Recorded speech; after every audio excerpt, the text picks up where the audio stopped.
श्रीपाल नरेश्वर समर्या परमेष्टि नवपद प्रेम से श्रीपाल नरेश्वर समर्या परमेष्टि नवपद प्रेम से लिया हरि ने राज तुम्हारा सो लीजिए इस बार प्रबल सेना पर जो नहीं बोले नहीं शोभा संसार हो श्रीपाल नरेश्वर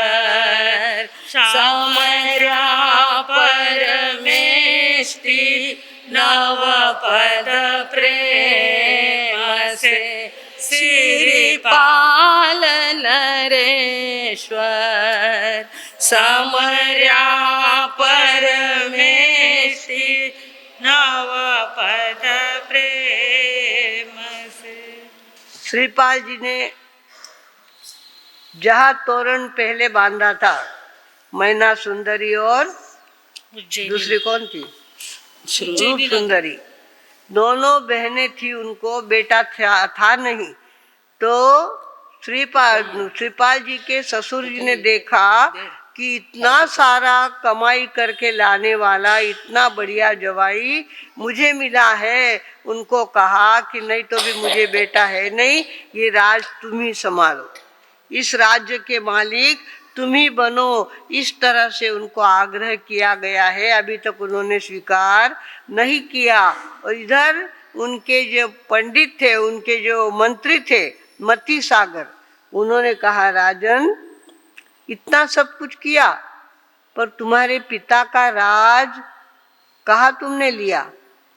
पिता का राज तो तुम्हारे काका लेके बैठे हैं और तुम्हारे पास इतनी ताकत है तो तुम्हें ये काम करना चाहिए। सबसे पहला कौन सा काम करना चाहिए? अपने पिता का राज, चंपापुरी का राज तुम्हें प्राप्त करना चाहिए। इस तरह से मंत्री ने सलाह दी और काका जी के पास श्रीपाल जी ने अपना आदमी भेजा और कहा कि देखो आपके माथे का बोझ कंधे पे लेने का समय आया है, मैं आपका राज संभाल सकता हूँ और आपका माथे का बोझा कम कर सकता हूँ। ऐसा उत्तर श्रीपाल जी ने ऐसा जवाब काका जी को भेजा। तो काका जी ने क्या कहा?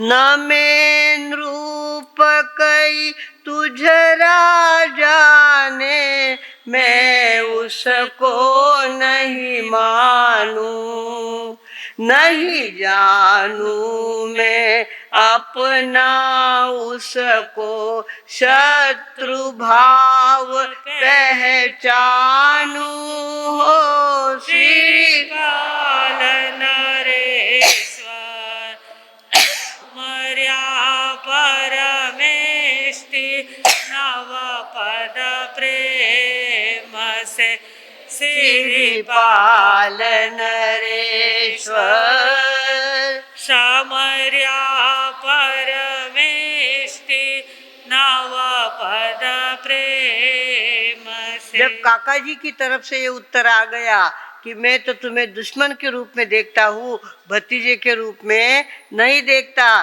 तुझे कोई मानते होंगे पर मैं तुझे नहीं मानता।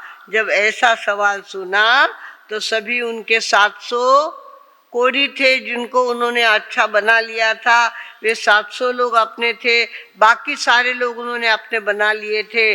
और सभी ने सोचा कि अब अपने को चंपा के ऊपर चढ़ाई करना है। चंपा के ऊपर चढ़ाई करी और 700 वो कोढ़ी तो इतने ज़्यादा वफादार थे, उन्होंने सीधे क्या किया, उनके काका को घेर लिया। काका को घेर के और काका को पकड़ करके श्रीपाल जी के सामने लाके खड़ा कर दिया। काका जी को इतना बड़ा पश्चाताप हुआ कि मैंने क्यों ऐसी बात कही, मुझे पता था कि मेरे भतीजे की ताकत क्या है, और फिर भी मैं अहंकारवश ऐसा बोल गया।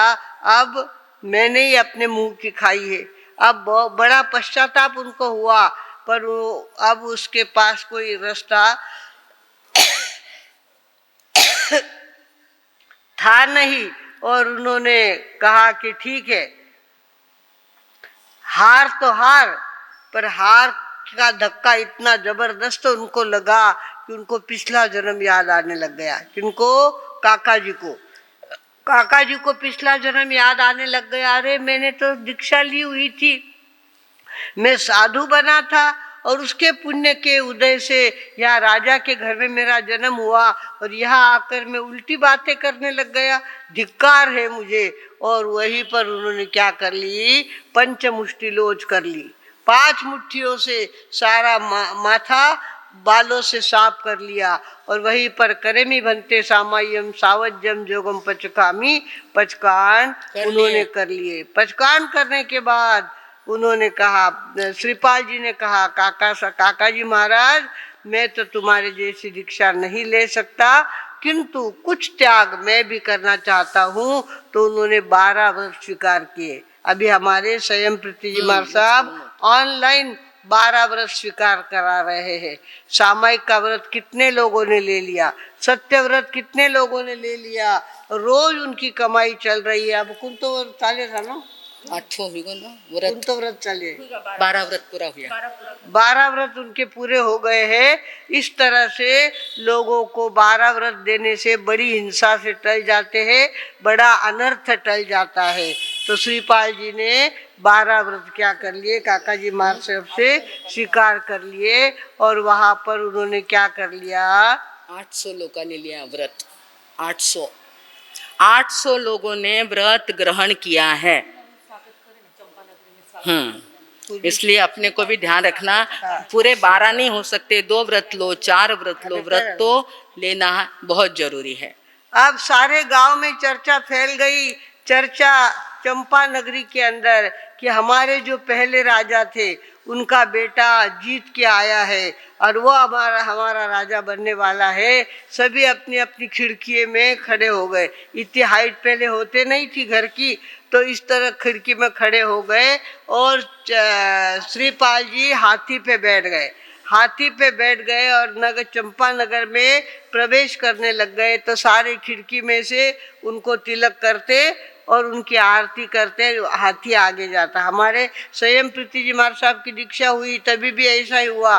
पिंपल गांव में पूरे हाथी के ऊपर उनकी मिरवणूक निकली, और सारे लोगों ने अपनी खिड़कियों से हमारे स्वयं प्रीति जी महाराज साहब को तिलक किया था। भगवानों, इस तरह से श्रीपाल जी ने क्या कर लिया? सबका स्वागत स्वीकार किया, और सभी लोगों ने मिलकर उनको राज के पाट के ऊपर बैठा दिया कि अब सच्चे राजा हमको मिले हैं, हमारे राजा के राजपुत्र हमारे राजा बने हैं। इसकी खुशी का कोई पार वहाँ पे नहीं था। वहाँ जाने के बाद उन्होंने क्या किया? उनका जो बेटा था स्वयं का, वहाँ 8 रानियां थी, परणी 8 ना, परणी 13 नार, 8 पेरावणी। तो 8 जो थे, तो 8 पुत्रों को 8 प्रकार की शक्ति उन्होंने दे दी, सत्ता उन्होंने दे दी। और अपना बेटा था त्रिभुवनपाल। श्रीपाल के बेटे का नाम क्या था? त्रिभुवनपाल नाम था। उसको गादी के ऊपर बैठा दिया। खुद ने तो 12 वर्ष ले लिए, वे तो अलग सरक गए, और अपने बेटे को क्या कर दिया? राज सौंप दिया।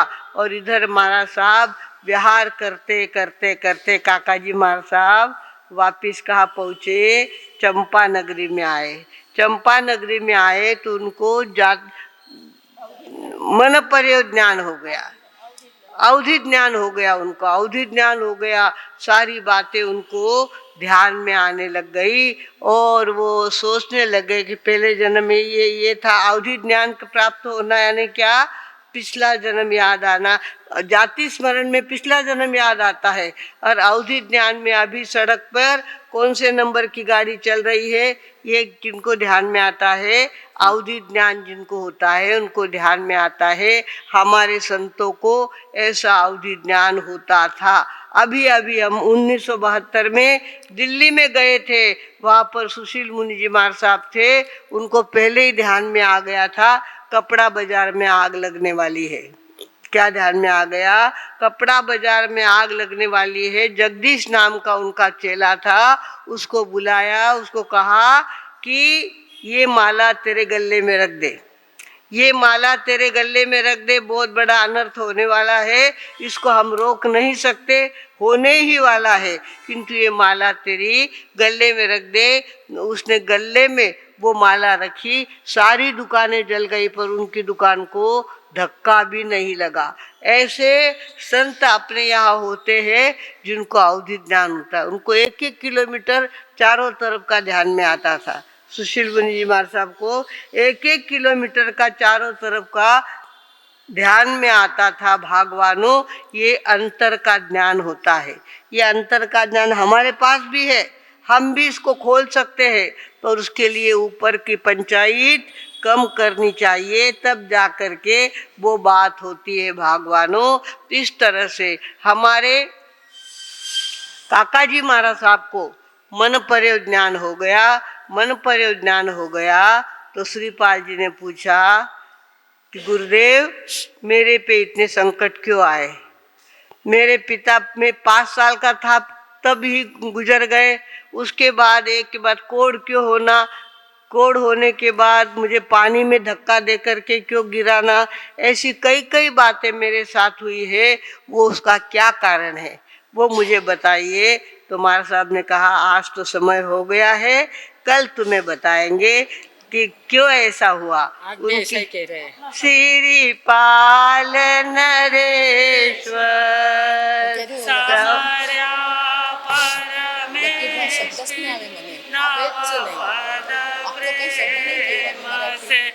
श्रीपाल नरेश्वर परमेश्वर नावा पद प्रेम से